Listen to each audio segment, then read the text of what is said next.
지난 3일간 모두 평안하셨습니까? 오늘 좀 특별한 시간입니다. 특별히 우리 5, 6 남성교회는 우리 동명정교회 가장 막내이면서 가장 젊은 이렇게 세대를 살아가시고 있는 우리 집사님들이신데요. 참 이렇게 시간 비우기가 참 쉽지 않은데, 맞죠? 다 한 시간씩 다 일찍 조퇴하거나 그렇게 일찍 오셔가지고 또 예배를 섬겨주시는 것 참 감사드립니다. 그리고 또 남성교회 전체 연합으로 또 함께 도우셔서 또 찬양대로 또 나와주셔서 진심으로 감사드립니다. 우리 그런 의미에서 인사 한번 나누겠습니다. 사랑합니다. 축복합니다. 예수님은 우리의 삶의 능력이시고 소망이십니다. 믿으시죠? 근데 여러분 생각할 때 우리가 살아가고 있는 우리 아니면 개인적으로 삶에서 좋고 행복한 일들이 많다고 생각하십니까? 아니면 참 싫고 불행한 일이 더 많은 것 같다라고 생각하십니까? 그거는 생각하기 나름일 수도 있겠지만 대부분은 부정적인 게 우리를 많이 차지하고 있다는 생각이 듭니다.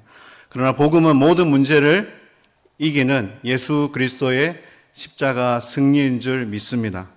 우리가 늘 강조하는 이 복음을 이 시대라는 상황이랑 적용해 본다면 오늘이 곧 복음의 시대입니다. 오늘은 과거를 살았던 사람에게도 오늘이고, 현재를 사는 사람에게도 오늘이고, 미래를 살아갈 사람에게도 오늘입니다.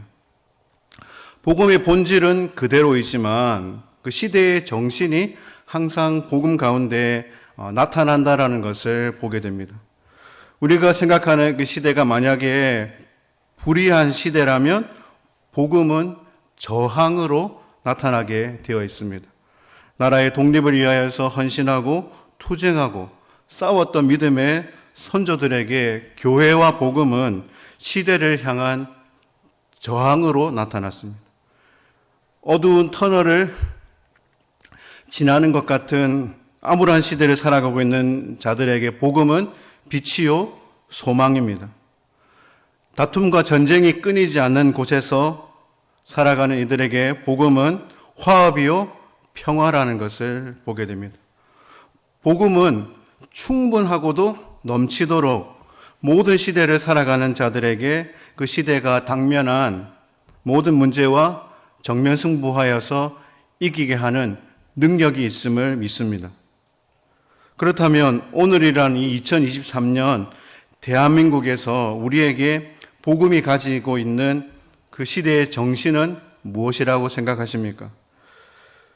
복음의 시대의 정신, 2023년의 이 시대의 정신은 무엇인가라는 질문에 어떤 목사님께서 기쁨이다라고 말씀하는 것을 보았습니다. 아주 최근의 글이었는데요. 이 시대를 덮고 있는 낙심, 우울, 스트레스, 분노, 그 앞에 복음은 기쁨으로 나타난다라고 표현하고 있습니다. 한편으로 자주 들었던 말이기도 하죠. 그 글에서 교회는 기쁨을 전하는 곳이 되어야 한다라고 말씀하고 있습니다. 다시 말해서 기뻐할 수 없는 상황에 기뻐하는 것, 감사할 수 없는 상황에 기쁨을 나타내는 것, 곧 역설의 은혜를 전하는 곳이 복음이고 교회가 되어야 된다는 것을 강조하고 있습니다. 이런 상황에서도 기뻐하고 저런 상태에서도 소망을 가지는 것, 결국 모든 사람이 서로의 각자의 그 삶의 자리에서 서로가 기대하는 기쁨이 바로 나타나야 된다는 사실입니다. 그렇다면 여러분, 우리가 어떻게 그 복음의 기쁨을 누리겠습니까? 우리도 주님이 걸어가셨던 그 십자가의 길을 걸어감으로 얻게 되는 것인 줄 믿습니다. 예수님은 인간의 몸을 입고 이 땅에 오셔서 가장 큰 기쁨의 순간, 가장 절정의 큰 기쁨의 순간이 어디였겠습니까? 바로 예수님께서 자신을 비우신 곳, 바로 십자가라는 것을 깨닫게 됩니다. 거기에 가장 큰 기쁨이 있습니다. 찬송가 149장 제목을 혹시 아십니까? 주 달려 죽은 십자가. 우리 같이 한번 불러볼까요? 주 달려 죽은 십자가 우리가 생각할 때에 세상에 속한 욕심을 헛된 줄 알고 버리네. 2절 죽으신 구주 밖에는 자랑을 말게 하소서.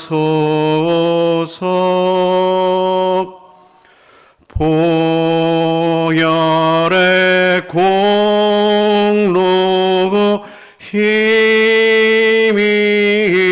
힘입어 교만한 마음을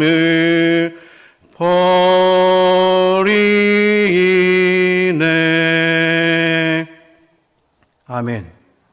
오늘 빌립보서 2장 7절은 성경에서 나타나는 예수님에 대한 메시지 중에서 가장 중요한 신학적인 설명을 또 담고 있는 구절이 있습니다. 우리 7절 말씀을 다시 한번 함께 읽겠습니다. 오히려 자기를 비워 종의 형체를 가지사 사람들과 같이 되셨고. 한 번 더 읽겠습니다. 오히려 자기를 비워 종의 형체를 가지사 사람들과 같이 되셨고. 자기를 비워. 이걸 케노시스라고 불리는데요. 이 말은 그리스도라는 존재가 하나님의 본체로서의 모습은 있지만 인간으로서 성육신하심으로 자신의 존재의 방식을 변화시켰다라는 그런 신학적인 의미가 담겨 있습니다.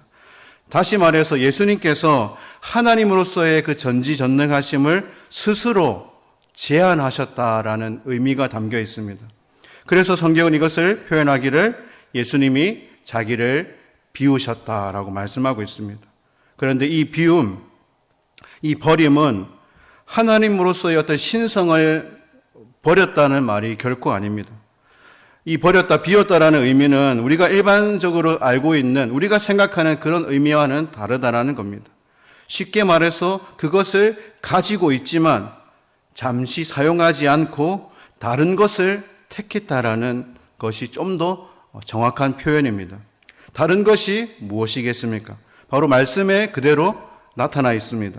예수님은 하나님이신데 종의 형체를 가지셨다라는 것입니다. 종이라는 말 여러분들 한두 번은 들어보셨겠지만 이 헬라어로 둘로스입니다. 예수님은 어디서 태어나셨죠? 어렵습니까? 질문이. 예수님은 마구간에서 가장 낮은 곳에서 태어나셨습니다. 공생의 기간 내내 가난하게 사셨습니다. 머리 둘 곳조차 없으셨습니다. 그래서 마지막 그 죽으심에서 예수님을 따르던 아리마대 사람 요셉이 그 무덤을 제공했다라는 것을 우리는 잘 알고 있습니다. 예수님께서 종이 되셨다라는 표현은 단지 겉모양으로서만으로서 된 것이 결코 아니라 본질적으로 종이 되셨다라는 그런 의미입니다. 그래서 예수님이 하나님으로서의 완전한 신성을 가지셨고 또한 완전한 사람이 되셨다라는 겁니다.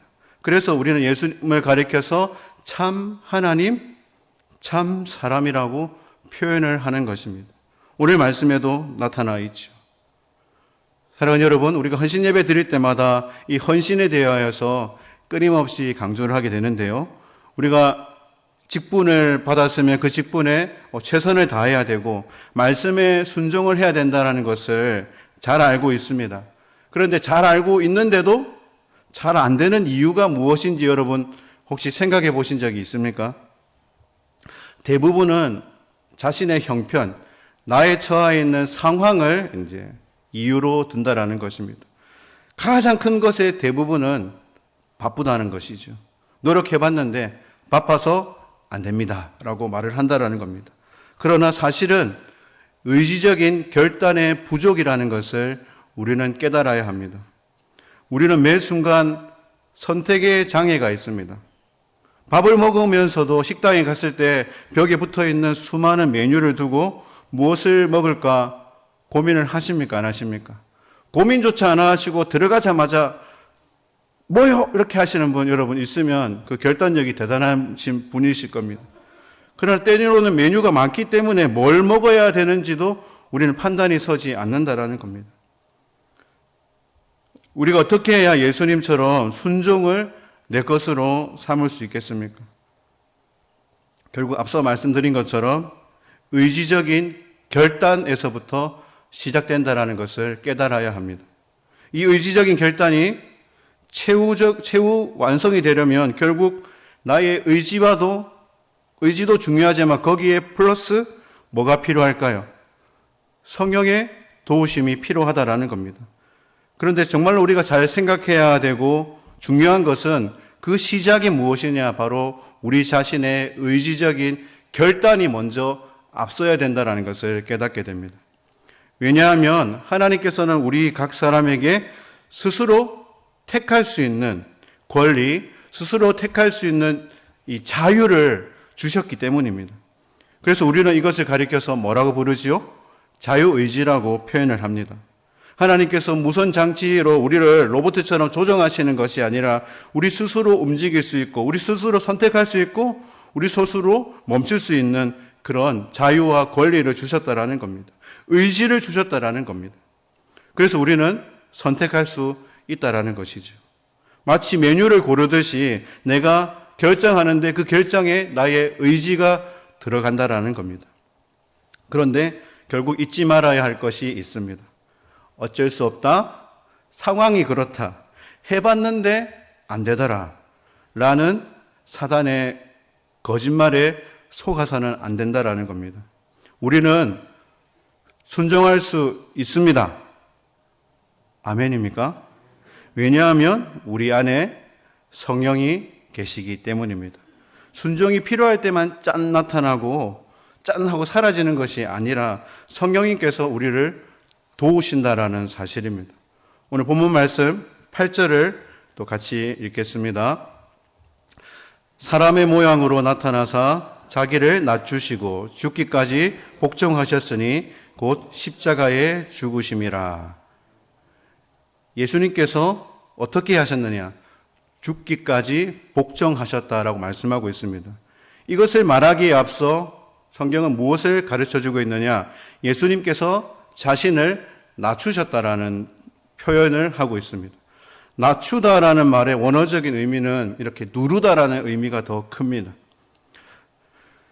이 단어는 예수님께서 하셨던 비유의 말씀들에도 나타납니다. 누가복음 14장 10절에서 보면 예수님께서 이렇게 말씀하고 있습니다. 무릇 자기를 높이는 자는 어떻게 해요? 낮아지고 자기를 낮추는 자는 높아지리라. 주님께서 자신을 낮추시고 죽기까지 복종하셨다는 것은 우리에게 무엇을 가르쳐 주겠습니까? 두 가지를 말씀드리려고 합니다. 먼저 우리도 우리 자신의 마음을 낮추어야 된다는 사실입니다. 우리가 순종이 어려운 이유는 결국 우리의 마음이 높아져 있기 때문이라는 사실입니다. 내 삶의 기준을 내가 생각하는 높은 기준에 두고 있기 때문에 그렇다는 겁니다. 예수님의 비유의 그 말씀 속에서 나타나 있듯이 이 잔치집에 초대를 받았는데 당연히 내 자리가 어디라고 여기는 태도일까요? 당연히 내 자리는 저 맨 앞에 상석이라고 여기는 태도, 바로 그 태도라는 겁니다. 우리의 기준을 상석이 아닌 가장 낮은 말석에 우리의 마음을 둘 수 있어야 된다는 사실입니다. 사람들의 시선에, 그런 자리에 앉았다고 해서 사람들의 시선에 마음을 빼앗겨서는 안 된다는 겁니다. 이것이 결국 순종으로 가는 지름길이라는 것을 깨닫게 됩니다. 우리가 높은 곳에 마음을 두면 순종이 결국 어렵다라는 겁니다. 진정으로 낮은 곳에 우리의 마음을 둘 때 순종은 결코 어려운 것이 아니라는 사실입니다. 낮은 곳에 마음을 둘 수 있는 저와 여러분들 되기를 소망합니다. 다른 하나는 앞서 말씀드린 것처럼 성령의 도우심을 간구해야 된다라는 겁니다. 이것을 위해 우리는 끊임없이 기도해야 됩니다. 순종을 위해서 기도해야 된다라는 사실입니다. 예수님을 바라보시길 원합니다. 예수님께서도 십자가를 앞에 두고 순종하기 위하여서 어떻게 하셨습니까? 어떻게 기도하셨습니까? 나의 원대로 마옵시고 아버지의 원대로 하옵소서라고 말씀하셨습니다. 십자가의 순종을 위하여서 예수님도 기도하셨다라는 겁니다. 하나님의 도우심을 간구하셨습니다. 예수님의 그 기도는 결국 예수님을 순종의 자리로 나아가게 했다라는 결과를 가져다 줍니다. 저와 여러분들에게 주님이 보내신 돕는 주의 성령이 계시는 줄 믿습니다. 우리는 우리 자신의 의지가 약하기 때문에 우리가 순종할 수 있도록 돕는 분이 바로 성령이시라는 사실입니다. 우리 안에 살아 역사하시는 성령. 성령의 도우심을 간구할 때 우리 안에 역사하셔서 하나님의 말씀에 우리가 반응하고 순종할 수 있도록 도우신다라는 겁니다. 그래서 우리가 기도하지 않는다면 결국 그것은 영적으로 교만한 사람이라는 것을 깨달아야 합니다. 오히려 겸손한 사람이 기도하는 사람입니다. 무엇 때문일까요? 결국 나의 힘으로 할 수 없다는 것을 알고 있기 때문에 주님의 도우심을 구하는 것입니다. 결국 이 자기 비움, 이 케노시스는 나를 비워내고 거기에 예수님의 마음으로 성령으로 채우는 것임을 깨닫게 됩니다. 우리는 세상에 대하여서도 그렇고 하나님 앞에서도 그렇고 우리의 삶 속에 보다 높은 수준의 도덕적인 덕목을 행해야 되는 그런 자들이라는 것을 깨닫게 됩니다. 그런데 결국 이것을 가능하게 하는 것의 시작은 결국 우리의 마음의 태도에 있고 우리의 의지적인 결단이 뒷받침되어야 된다는 사실입니다. 그런데 문제는 결국 우리 마음이 내가 원한다고 해서 그렇게 또 이루어지지 않는다라는 것을 깨닫게 됩니다. 이것을 어떤 관계로 놓고 본다면 여러분들 정말로 사랑하고 싶지 않은 사람, 난 이 사람하고는 도무지 잘 지내고 싶지 않다. 그런 사람 있습니까? 없습니까? 틀림없이 있죠. 저도 개인적으로 있을까요? 없을까요? 마음의 태도. 내 마음은 사실은 감정의 한편으로서는 도무지 친하고 지내고 싶지 않은 그런 사람들이 존재한다라는 겁니다. 그러나 내 감정과 내 기준과 내 생각이 앞서지 않아야 된다라는 것을 깨닫는다면 결국 성령의 도우심이 필요하다라는 겁니다. 주님 우리 안에 역사하셔서 우리의 마음에 내 생각으로, 내 판단으로, 내 기준으로 가득 찬 나의 이 자아를 비우게 하셔서 거기에 주님의 뜻이 채워지도록 우리는 기도해야 된다는 사실입니다. 그래서 이 자기 비움, 이 케노시스는 나를 비움으로 거기에 하나님께서 임하실 수 있는 하나의 공간을 만드는 것과 같습니다. 그래서 나의 자아는 사라지고 거기에 결국 하나님의 은혜와 성령으로 채워질 때 가능하다라는 것입니다. 이것이 결국 복음의 능력이고 예수님께서 보여주신 이 바로 케노시스의 능력이라는 사실입니다. 누구든지 나를 따라오려거든 자기를 부인하고 자기 십자가를 지고 나를 따를 것이라고 주님 말씀하셨습니다. 우리가 잘 알고 있는 말씀이죠. 잘 아는데 귀담아 듣지 않는다는 겁니다. 그것은 내 마음을 나 스스로가, 우리 자신 스스로가 내 마음을 다루려고 하지 않기 때문입니다. 여전히 내 고집과 내 방법대로 모든 것을 하려고 하기 때문입니다. 그러나 내 마음을 다루게 되면 이것은 결국 우리 안에서 이것이 외적인 것이든지 아니면 내적인 것이든지 충돌이 일어날 수밖에 없다라는 겁니다. 이것이 만약에 외적인 것이라면 어쩌면 피 터지는 그런 말싸움과 같은 언쟁이 오고 가겠죠. 누군가가 우리를 향하여서 아니면 나를 향하여서 당신은 정말로 못된 사람입니다. 아니면 당신은 정말로 교만합니다. 너를 인정하십시오. 이렇게 만약에 말한다면 여러분들 우리 안에 어떤 마음이 들어오겠습니까? 온갖 악한 감정들, 미워하는 감정들, 불쾌한 감정들이 이렇게 올라오겠죠. 거르지 않고 순화하지 않고 있는 그대로 나타난다라는 겁니다. 그래서 정말로 내가 그 문제에 대하여서 그렇게 보이는 것에 대하여서 나를 다루려고 하지 않는다라는 겁니다. 사실 어쩌면 예수님께서 너무나 공격적으로 예수님께서 유대인의 정치 지도자를 향하여서 말씀을 하셨습니다. 그들의 잘못을 지적하셨습니다. 예수님께서는 결코 순화하지 않고 거르지 않고 직설적으로 말씀하셨다라는 겁니다. 유대의 그 종교 지도자들이 스스로 자신들을 볼 수 있도록 그 자신들의 자아를 예수님께서 충분히 건드려 주셨음에도 말씀으로 깨닫게 하셨음에도 불구하고 이 바리새인들은 서기관들은 자신들의 모습을 깨닫지 못하고 결국 폭발하고 성을 내고 결국 이를 갈고 예수님을 죽이는데 앞장섰다라는 사실입니다. 복음은 가장 먼저 나의 자아를 다루게 합니다. 우리는 각자 그것을 볼 수 있어야 되는 것입니다. 나를 인정하고 나를 비워내지 못한다면 결국 우리는 진정한 복음의 가치, 복음의 능력을 경험하지 못한다라는 사실입니다. 단지 머리로만 이해할 뿐이지 그것이 우리의 가슴으로 내려오지 못한다라는 겁니다. 그래서 우리는 이 자아를 충분히 다룰 수 있을 때 무엇이든지 할 수 있는 능력이 솟아난다라는 겁니다. 그런데 여러분 잘 생각해 보시기 바랍니다. 이 자아라는 것을 충분히 다루지 않아도 우리는 사실 무엇이든지 할 수 있습니다. 다시 말해서 봉사도 할 수 있고 기도도 할 수 있고 내가 맡은 어떤 사역들, 어떤 직분들을 다 감당할 수 있습니다. 장로로도 집사로도 권사로도 목사로도 마찬가지입니다. 얼마든지 그 일을 해낼 수 있습니다. 그러나 중요한 것은 이 자아가 충분히 다뤄지지 않을 때 언젠가는 터져버릴 일들이 반드시 생겨난다라는 겁니다.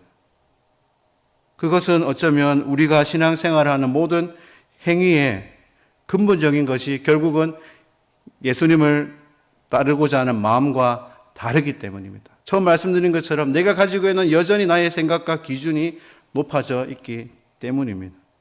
내가 비워지지 않으면 나는 여전히 대접받아야 되고 적어도 이 정도는 내가 받아야 될 권리가 나에게 있다라고 여기고 주장하고 그렇게 나를 인정해 줘야 된다는 것으로 여긴다라는 사실입니다. 마음의 어떤 기저에 내 자아가 비워지지 않고 여전히 남아있기 때문에 그것이 겉으로 드러나는 것입니다. 예수님은 모든 것을 깨끗하게 비우셨습니다. 하나님과 동등된 것으로 자신을 여기지 않으셨다라는 겁니다. 어떤 권리도 주장하지 않으셨습니다. 여러분들은 주님이 원하시는 그 길을 걸어가고 계십니까? 그렇다면 우리가 주님이 원하시는 그 길로 가기로 결단할 때 우리 자신의 이 자아가 얼마만큼 충분하게 다루어져 있는지를 살펴볼 수 있기를 원합니다. 정말로 나는 아무것도 아닙니다. 나는 쓰레기입니다. 바울이 말한 것처럼 나는 정말로 죄인 중에 괴수입니다 라고 말할 수 있을 정도로 우리 자아를 비울 수 있기를 소망합니다. 바로 이 자기 비움 속에 우리는 반드시 기억할 것이 있습니다. 이것이 바로 오늘 말씀의 결론입니다. 우리가 헌신하는 것, 우리가 봉사하는 것, 우리가 섬기는 것이 나의 기준이 아니라 하나님의 기준, 특별히 하나님께서 말씀하시는 그 공평의 기준으로 바라보아야 한다는 점입니다. 하나님의 공평의 기준은 우리가 우리의 자아를 비워내고 우리의 마음으로 행하는 우리 자신의 모든 수고와 헌신 속에 그것이 나의 몫이 아니라 누군가의 몫이 담겨 있다는 것을 발견하는 것입니다. 나의 수고로 누군가가 값없이 받게 되는 그 몫이 있다는 겁니다. 하나님은 바로 그 헌신과 그 섬김을 우리에게 원하신다라는 사실입니다. 우리가 이것을 하나님의 기준에서 바라보고 깨달음으로 인하여서 우리가 세상에서나 주님의 몸된 교회에서 주어지는 모든 일을 감당하게 될 때 그 수고와 그 헌신이 결코 아깝지 않다라는 사실입니다. 우리가 받은 모든 것은 주님께로부터 받은 것인 줄 믿습니다. 결코 내 것이 아닙니다. 내가 수고하였더라도 그 모든 것이 하나님께로부터이고 나의 수고로 인하여서 누군가가 받게 될 하나님의 은혜가 더 크다라는 사실입니다. 우리가 헌신하는 그 모든 수고가 헛된 것이 되지 않도록 우리 자신을 비워 거기에 주님이 채워주시는 은혜로 말미암아 주님이 나누게 하시는 귀한 통로가 되길 간절히 소망합니다. 그래서 우리가 또다시 하나님 앞에 이 헌신을 결단하는 이 예배 시간에 우리의 삶이 다시 한번 하나님 앞으로 나아가서 우리를 비워서 거기에 하나님의 은혜로 채우고 주의 성령으로 채우게 할 때 하나님께서 우리를 더욱 귀하게 사용케 하시는 그런 삶이 되길 간절히 소망합니다. 기도하겠습니다. 우리의 삶의 주관자이신 하나님 아버지, 우리 모두 주님의 길로 나아가기를 원합니다. 우리의 자아, 우리 자신을 비워 거기에 성령으로 채워주시는 하나님의 은혜를 통하여서 우리에게 주어진 삶과 맡겨진 직분의 자리에 더욱더 충성하고 순종하는 자들이 되게 하여 주시옵소서. 내 것으로 여기지 아니하고 주님이 주시는 것으로 여기는 마음을 통하여 누군가에게 흘려보내는 아깝지 않은 선한 통로가 되게 하여 주시옵소서. 주님께 감사드리며 예수님의 이름으로 간절히 기도드립니다.